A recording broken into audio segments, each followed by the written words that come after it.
Rice হবে তো সকালে না সময় পাই না গো, এই এত সবজি কাটা, রাইসে সবজি কাটার ভীষণ সময় লাগে। ওই জন্য আজকে দেখো এই যে সবজিগুলো কেটে রাখছি, তাহলে কালকে হচ্ছে আমি রাইসের সবজিটা সুবিধা হবে। আর সবজিটা না কাটা থাকবে না, অনেকগুলো সবজি তো। আর দাঁড়াও দেখাচ্ছি তোমাদের আমি কীরকম কাটছি। চালটা তো সরু, এবারে যদি সরু সরু করে না কাটি তাহলে তোমার চালের সঙ্গে মিশবে না, বুঝছো? এই দেখো, এই দেখো এরকম আমি কেটেছি, এই দেখো, ঠিক আছে? এরকম সরু সরু করে কাটলে এই দেখো।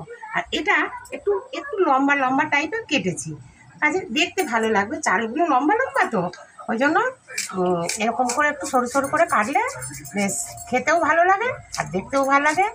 আর কালকে তোমাদের রাইসটাও দেখাবো।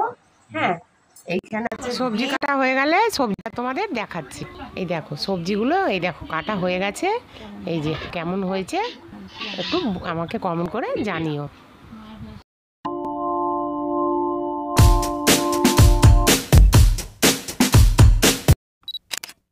আমি আজকে সকালবেলার থেকে ব্লগটা শুরু করছি।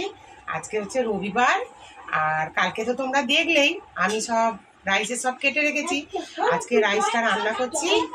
আর ভাই বোনেরা কেমন আছো সবাই বলো, তোমরা সব ভাজি। তাহলে চলো ব্লগটা আজকে শুরু করা যাক। এই দেখো কালকে যে তোমার রাইসের কাটলাম না, দেখলে তো তোমরা।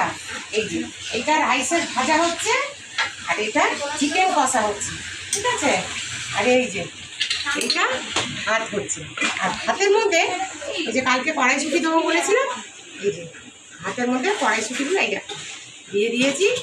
তাহলে কড়াইশুঁটিগুলোও সেদ্ধ হবে আর ভাতটাও সেদ্ধ হয়ে যাবে, তাহলে খেতে ভালো লাগবে, জানো তো?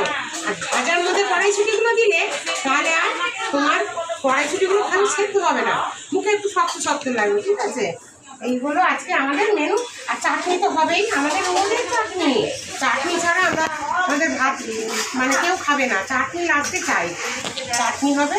আর সেই কালকে দেখলে সেই আলু ভাজা করলাম, আলু ভাজা, শশার স্যালাড তো আছেই, ঠিক আছে? এই হলো রান্না।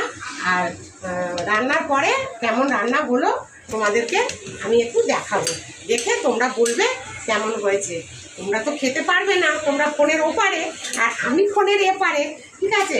তাও দেখে তো মনে হবে রান্নাটা কেমন হলো, সেই বুঝে তোমরা আমাকে একটু আমার কমেন্ট বক্সে জানাবে। আর দয়া করে একটু শেয়ার করবো সবাইয়ের সাথে। আচ্ছা ঠিক আছে, এবার আমি রান্নাটা করে নিই, তারপরে আমি তোমাদেরকে দেখাবো।